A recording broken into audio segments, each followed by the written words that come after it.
Abonnez-vous et cliquez aussi sur la petite cloche de notification pour ne rien rater de nos prochaines vidéos. N'oubliez pas de partager aussi la vidéo et de la liker. Afrique N24.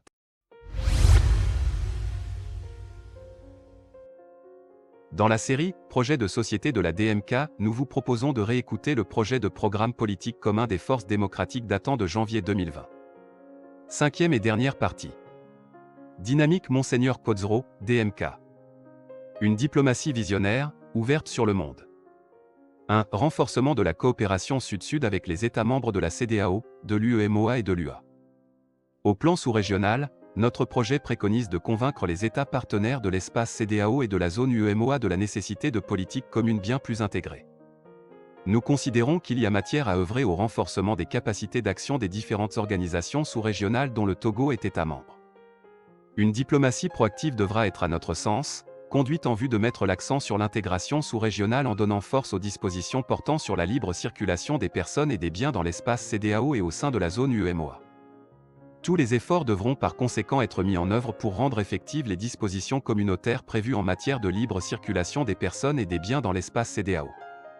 Pour plus d'efficacité et une meilleure consolidation de notre coopération, des efforts doivent de notre point de vue être accomplis en vue d'unifier les processus d'intégration sous-régionaux de la zone UEMOA et de l'espace CEDEAO.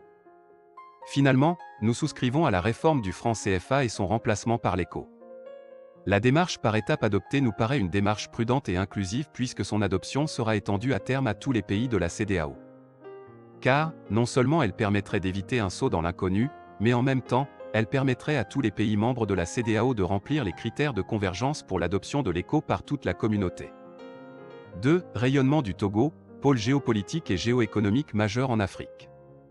Au plan continental, et plus précisément dans le cadre de l'Union africaine, UA, notre projet préconise de convaincre la majorité des États partis à l'UA, de l'intérêt pour la crédibilité de l'Afrique, de prendre des positions courageuses, afin de donner de véritables moyens à notre institution continentale pour réaliser et atteindre les objectifs de la Renaissance africaine. À cet effet, il nous paraît souhaitable que soit soumis à l'appréciation de l'UA le projet d'agenda de la paix et de la prospérité partagée, AP3, en Afrique.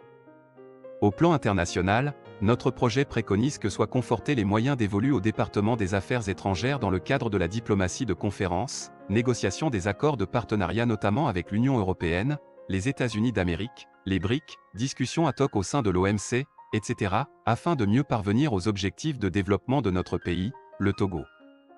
S'agissant de l'établissement de partenariats avec les pays amis, nous considérons que ces partenariats devront être réalisés sur la base de la réciprocité effective des intérêts de nos peuples respectifs, avec le souci constant de la préservation de la dignité de nos concitoyens respectifs, du développement économique et de la paix dans nos pays respectifs. Dès lors, tous les contrats actés avec nos partenaires en développement doivent être négociés selon les besoins déterminés par notre nation elle-même, et doivent dorénavant prévoir des clauses de transfert de technologie et de compétences. Le Conseil consultatif national, CNC, constituera également un des canaux diplomatiques par excellence du Togo qui y œuvrera de concert avec le chef de l'État à la promotion de la paix en Afrique et dans le monde. Il sera élaboré la charte de la paix à vulgariser sur toute l'étendue du territoire national afin de faire partager cette vision à tous les Togolais, et d'aider nos populations à faire converger leurs efforts vers cet idéal sacré, la paix dans la justice. Le CNC veillera à ce que la politique extérieure de notre pays soit sans cesse fondée sur le respect mutuel, l'écoute des autres et la recherche de synergie en vue d'une convergence harmonique des nations. Le gouvernement de transition prendra une part active aux travaux de l'ensemble des institutions régionales ou continentales en Afrique, et dans l'ensemble des institutions internationales. Il défendra la « Charte de la paix » pour imprimer la vision pacifique du Togo sur la scène internationale. 3. Renforcement de la coopération militaire. La coopération militaire tant sur le plan sous-régional qu'international devra à notre sens, être mieux organisée afin de permettre à nos soldats de satisfaire plus efficacement et plus dignement à leur mission.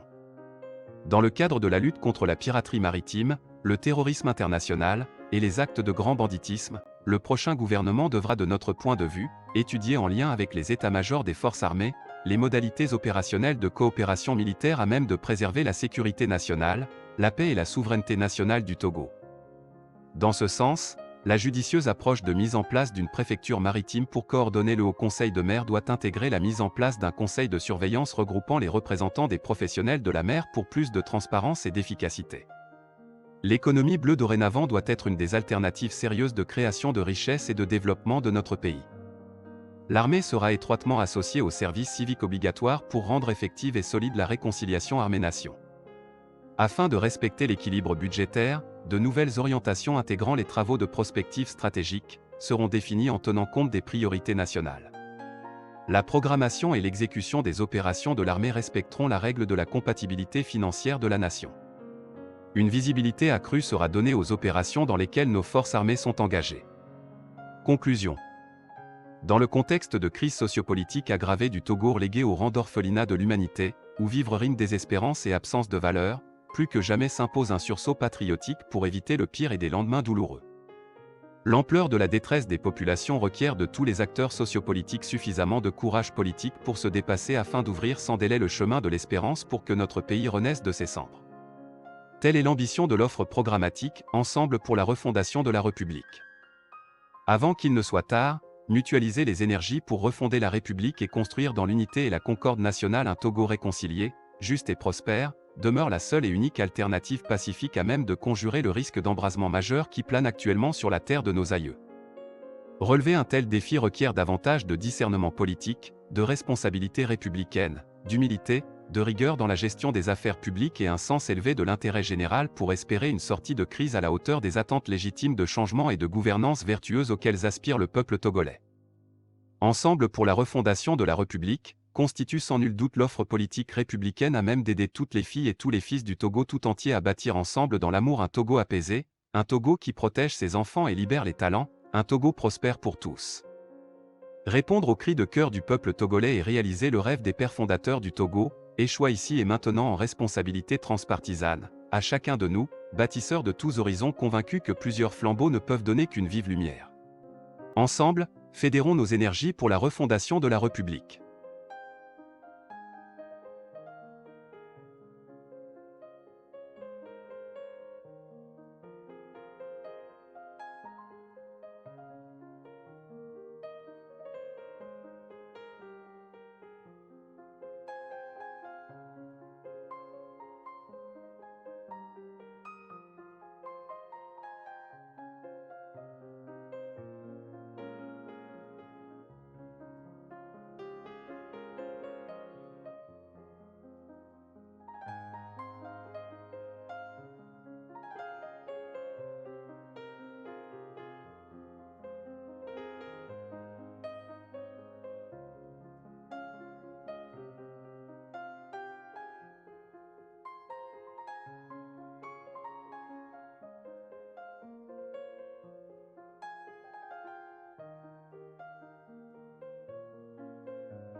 Likez la vidéo si ce n'est pas déjà fait.